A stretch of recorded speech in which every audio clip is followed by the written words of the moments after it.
പന്നിക്കെണിയിൽ നിന്നും അനന്തു ഷോക്കേറ്റ് മരിച്ചതിൽ പ്രതിഷേധിച്ച് വഴിക്കടവ് പഞ്ചായത്തിലേക്ക് നാളെ LDF മാർച്ച് നടത്തുമെന്ന് CPM പോളിറ്റ് ബ്യൂറോ അംഗം A. വിജയരാഘവൻ. കോൺഗ്രസ് നേതൃത്വം നൽകുന്ന പഞ്ചായത്ത് നിരുത്തരവാദിത്തപരമായിട്ടാണ് കാര്യങ്ങൾ ചെയ്തതെന്നും പന്നികളെ വെടിവെച്ചു കൊല്ലുന്ന കാര്യത്തിൽ പഞ്ചായത്ത് അധികൃതർ വീഴ്ച വരുത്തിയെന്നും അദ്ദേഹം പറഞ്ഞു. നമ്മുടെ നാട്ടിലെ ഈ കോൺഗ്രസ്സുകാർ എത്രത്തോളം ഹൃദയമില്ലാത്തവരാണ് എന്ന് ബോധ്യപ്പെടുത്തുന്ന ഒരു സംഭവമാണ്.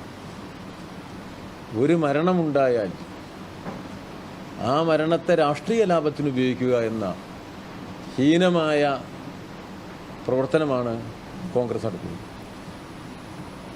സംഘർഷമുണ്ടാക്കാനുള്ള പരിശ്രമമാണ് നടത്തിയത്. സംഘർഷത്തിൻ്റെ അളവ് വർദ്ധിപ്പിക്കാൻ കോൺഗ്രസിൻ്റെ സംസ്ഥാനത്തിൻ്റെ വിവിധ ഭാഗങ്ങളിൽ നിന്ന് വന്ന നേതാക്കന്മാർ തന്നെ അവിടെ പോയി നിൽക്കുകയാണ്.